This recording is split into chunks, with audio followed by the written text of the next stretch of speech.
Welcome you dear viewers of the Educators and we hope that you all are fine. हमारी आप लोगों के लिए यही दुआ रहती है। और हम लोग आज जिस लेक्चर के साथ आपके सामने हाजिर हुए हैं वो पार्टनरशिप अकाउंटिंग के बारे में है। अकाउंटिंग का बहुत ही इम्पॉर्टेंट टॉपिक है पार्टनरशिप अकाउंट्स। इसकी एक पूरी सीरीज़ हमने प्लान करी है कि इस लेक्चर के बाद पूरी एक सीरीज़ होगी जिसके अंदर हम स्टेप बाय स्टेप आपको बताएंगे कि किस तरीके से क्वेश्चंस को सॉल्व करना होगा। क्योंकि मोस्ट इम्पॉर्टेंट चीज़ ये होती है कि जो भी पेपर आपके सामने आएगा, बच्चे के सामने आता है, वो स्टेप वाइज उसमें नंबरिंग की जाती है। तो अगर स्टेप वाइज नंबरिंग की जाती है तो मेरे हिसाब से आपको स्टेप वाइज क्वेश्चन भी समझना ज़्यादा आसान होगा एज़ कम्पेयर टू कि आप पूरा क्वेश्चन एक बार में समझ लीजिए। क्योंकि बहुत पुरानी मिसाल दी जाती थी कि एक अकेली लकड़ी को तोड़ना ज़्यादा आसान होता है बनिस्बत के पूरी लकड़ी के एक गट्ठर को। तो अगर हमारी ये 5 उंगलियां हैं तो इस 5 उंगलियों को एक साथ दबाना ज़्यादा मुश्किल है, या 5 ट्रिक्स को एक साथ सॉल्व करना ज़्यादा मुश्किल है एज़ कम्पेयर टू कि हर उंगली को अलग अलग तरह से डील किया जाए तो चीज़ें ज़्यादा आसानी से समझ में आ जाती हैं। इसी तरीके से क्योंकि क्वेश्चन एक ट्रिक होती है, तो अगर एक क्वेश्चन में 5 ट्रिक्स हैं, 5 पॉइंट्स हैं, दैट मीन्स 5 ट्रिक्स हैं, तो उन 5 ट्रिक्स को एक साथ सॉल्व करना ज़्यादा मुश्किल होगा एज़ कम्पेयर टू कि हर ट्रिक को अलग अलग तरीके से सॉल्व किया जाए। और अक्सर बच्चों के सामने कुछ प्रॉब्लम्स आती हैं क्योंकि टीचर का एक्सपीरियंस यहीं पे काम आता है। क्योंकि जो क्वेश्चन पेपर सॉल्व किए जाते हैं या जो पेपर्स सॉल्व होते हैं एग्जामिनेशन के, उसमें हम लोग ये देखते हैं कि बहुत सारे बच्चे कहीं पर कहीं गलतियाँ करते हैं। तो उन गलतियों को आगे आप ना दोहराएं, यही एक बहुत बड़ी चीज़ हमारे लिए, हमारी तरफ से आपके लिए होगी कि वो गलतियां जो बाकी और बहुत सारे बच्चे कर चुके हैं वो गलतियां अब आप मत कीजिए। ये हमारी एक छोटी सी कोशिश है, क्योंकि अक्लमंद वही इंसान होता है जो दूसरों की गलतियों से सीखता है। तो लेट्स मूव ऑन, बात करते हैं व्हाट इज़ पार्टनरशिप। पार्टनरशिप को बहुत सिंपल सी अगर हम बात करें तो पहले दोनों एस्पेक्ट्स हम समझाएंगे कि what is the literal meaning of the partnership and what is the common man's language. तो पार्टनरशिप का मतलब क्या है? There is an agreement between 2 or more persons who are contributing some amount and they are agreeing to undertake some business and to earn the profit therefrom। मतलब वो कुछ लोग, 2 या 2 से ज़्यादा कुछ लोग आपस में एकत्रित होते हैं, इकट्ठा होते हैं, एग्रीमेंट करते हैं। May be it can be written or it can be oral, ठीक है। वो एक एग्रीमेंट फॉर्म करते हैं 2 या 2 से ज़्यादा लोग। क्या एग्रीमेंट? कि वो किसी एक बिज़नेस को अंडरटेक करेंगे, उसके लिए जो भी पैसों की ज़रूरत होगी, जो भी चीज़ों की ज़रूरत होगी, वो रिसोर्सेज को एम्प्लॉय करेंगे ताकि कल अगर कुछ फ़ायदा होता है तो वो लोग फ़ायदे को आपस में बांट सकें। This is the simple meaning of partnership.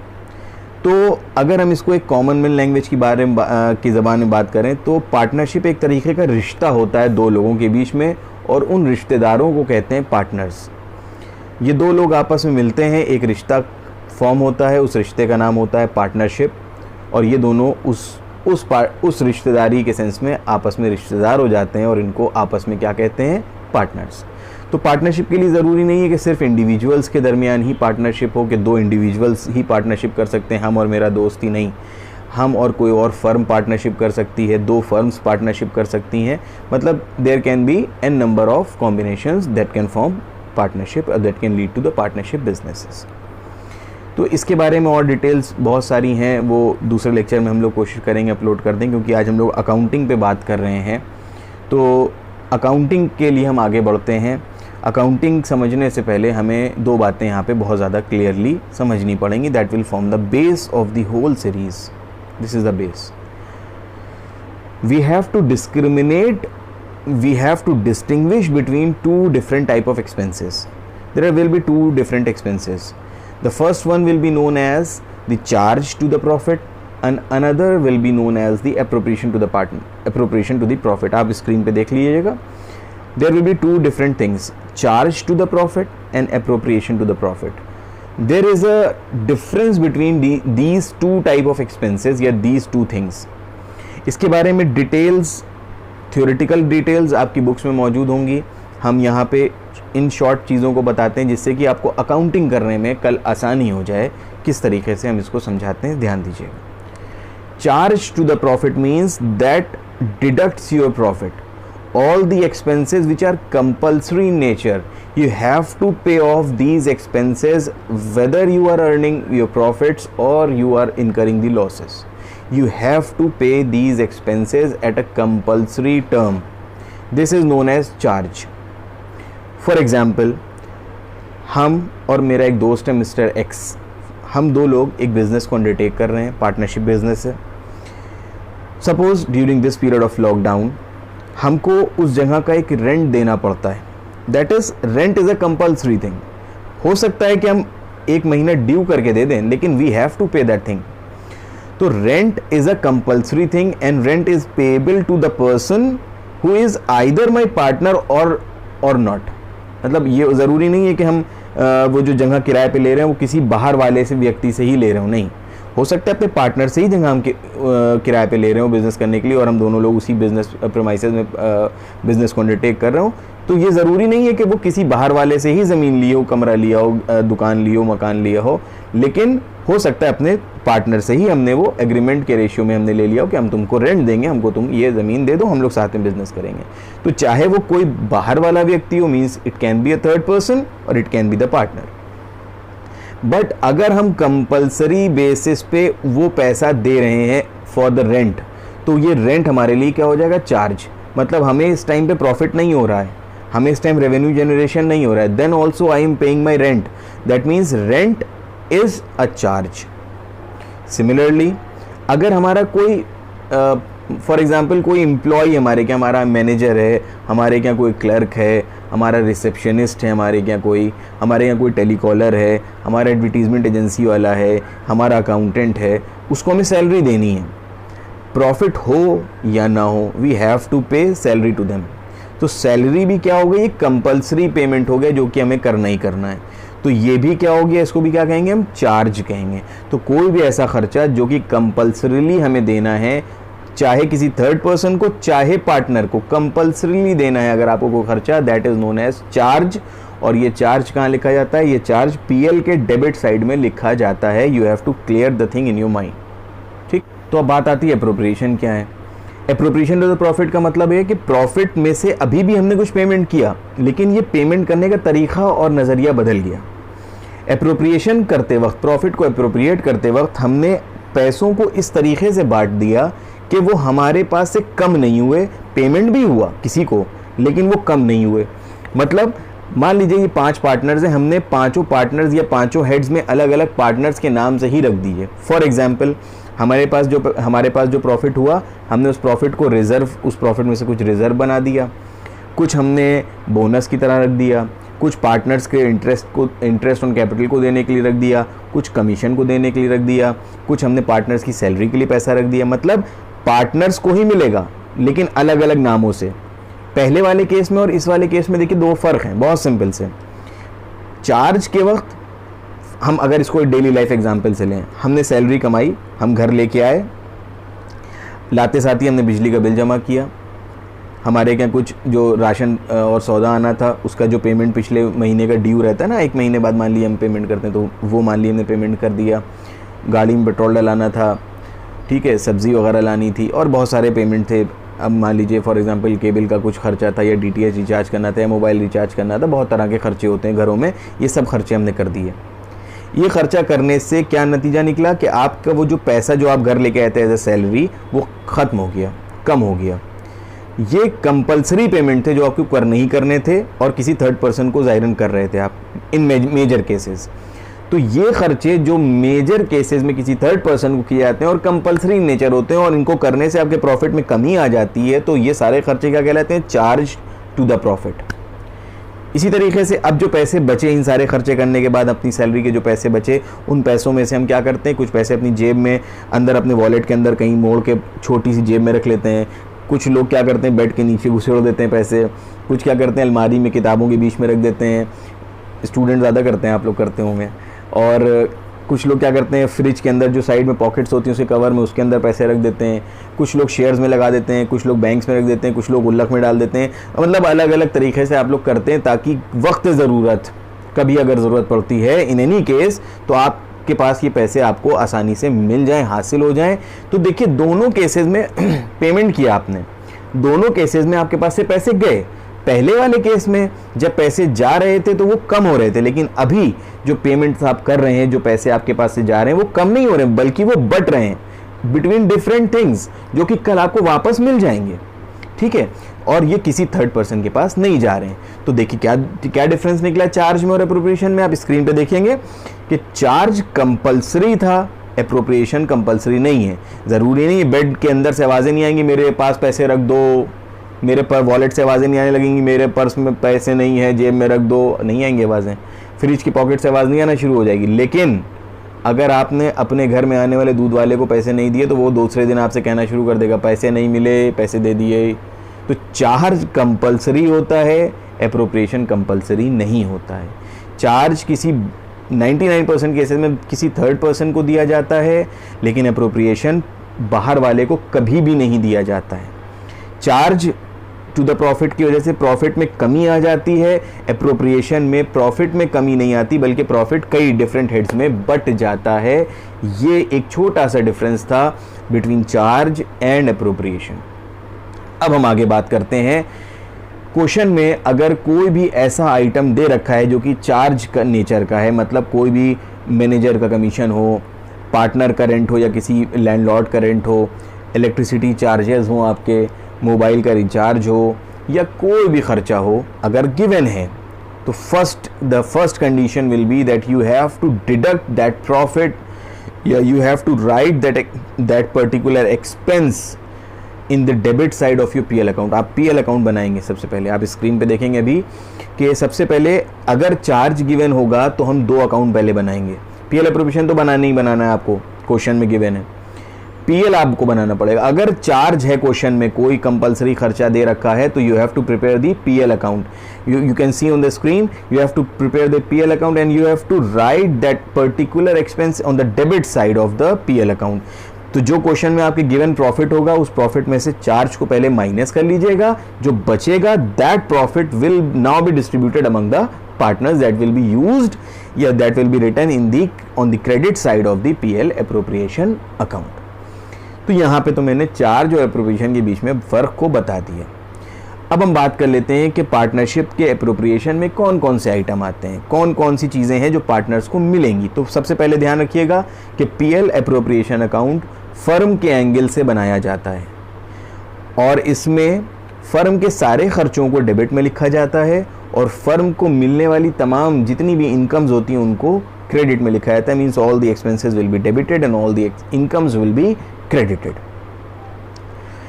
ध्यान रखने वाली बात यह है कि पार्टनर्स को मिला के बनती है फर्म। अगर ये 2 पार्टनर्स हैं, अलग अलग पार्टनर्स कहलाएंगे, लेकिन इन दोनों को मिला के क्या बनेगी? फर्म। सो इन दोनों पार्टनर्स को जो सैलरी दी जाएगी वो इन पार्टनर्स की सैलरी इनकम होगी इनके लिए, लेकिन फर्म के लिए क्या होगी? खर्चा होगी। ठीक वैसे ही जैसे हमको अगर कोई बच्चा हमें कहीं से सैलरी मिलती है तो वो सैलरी हमारे लिए, मेरी तो इनकम है, लेकिन वो सैलरी जो दे रहा है उसके लिए क्या है? वो खर्चा है। ठीक वैसे ही कि पार्टनर्स को मिलने वाली जो इनकम होगी, जो सैलरीज होंगी, जो बोनस होगा, जो कमीशन होगा, जो इंटरेस्ट होगा, वो इन 2 पार्टनर्स के लिए तो इनकम होगी, लेकिन फर्म के लिए जो फर्म इनको दे रही है, भले वो यही है मिला के, लेकिन वो फर्म के लिए क्या हो जाएगा? खर्चा हो जाएगा। तो हम इस अजम्पशन के साथ, इस बात के साथ आगे बढ़ते हैं। आप स्क्रीन पे देखें, आपके सामने एक प्रोफार्मा बना हुआ है। पीएल एप्रोप्रिएशन अकाउंट के क्रेडिट साइड में हमने लिखा है बाय प्रॉफिट, फिर उसके बाद लिखा है बाय इंटरेस्ट ऑन ड्राइंग, फिर 2 साइड में लिखा है 2 इंटरेस्ट ऑन कैपिटल, फिर 2 बोनस, 2 कमीशन, 2 सैलरी, प्रॉफिट और एक्सेट्रा। ये सारी चीज़ें हमने दे रखी हैं। क्यों? क्योंकि interest on drawing partner firm को देता है और interest on capital firm partner को देती है। दोनों में फ़र्क है। Interest on drawing partner firm को देता है और interest on capital firm partner को देती है। इसी तरह बोनस फर्म पार्टनर को देती है, सैलरीज देती है, कमीशन देती है, और इंटरेस्ट ऑन बहुत सारी और चीज़ें हैं जो दिए जाते हैं, और आखिरी में जो प्रॉफिट बचता है वो प्रॉफिट भी पार्टनर्स के बीच में डिस्ट्रीब्यूट कर दिया जाता है डिफरेंट हेड्स में रिजर्व वगैरह बनाने के बाद। आइटम्स हमारे सामने डेबिट के आ गए और कुछ चीज़ें हमारे सामने क्रेडिट की आ गई। तो क्वेश्चन को स्टार्ट करने से पहले हमें, मतलब इस पूरी सीरीज़ में हर एक अलग लेक्चर में हम एक पर्टिकुलर टॉपिक को ही कवर करेंगे। क्योंकि इसमें मान के चलते हैं हमारे पास कई चीज़ें हैं, जैसे प्रॉफिट है, इंटरेस्ट ऑन ड्राइंग है, इंटरेस्ट ऑन सैलरीज है, कमीशन है, बोनस है, रिजर्व्स हैं, ये मान के चलते हैं 6 चीज़ें हैं अभी। तो ये 6 ट्रिक्स होंगी, मतलब ये सीधे सीधे नहीं दे रखा होगा कि बोनस इतना, हो सकता है सीधे भी दे रखा हो सकता है सीधे ना दे रखा हो कि इतना बोनस है, इतना कमीशन है, इतना इंटरेस्ट ऑन कैपिटल, इतना, हो सकता है ट्रिकी हो। तो जितने भी केसेस आ सकते हैं उन सारे केसेस को हम अलग अलग स्टडी करेंगे। तो इस वीडियो लेक्चर में हम बात करते हैं सबसे पहले स्टेप की प्रॉफिट की, how you have to calculate the profit. तो प्रॉफिट के 2 रूल्स बहुत इंपॉर्टेंट, ध्यान रखिएगा, शायद बहुत सारी बुक्स में ना हो, लेकिन उसका तरीका यही है कि in order to write the profit in the PL appropriation account on the credit side, तो उस प्रॉफिट को कैसे लिखना है। The profit that will be recorded in the credit side of the PL appropriation account must have all the charges being deducted from that particular amount. सारे charges इसमें से minus हो चुके हों, मतलब इस जो प्रॉफिट हम पीएल एप्रोप्रिएशन के क्रेडिट साइड में दिखाएंगे इसमें कोई भी चार्ज प्लस नहीं होना चाहिए, सारे चार्ज इसमें से हटा दिए गए हों पहले ही। और उसको हटाने के लिए हमने क्या बताया था आपको कि आपको क्या बनाना है इसके ऊपर, पीएल अकाउंट।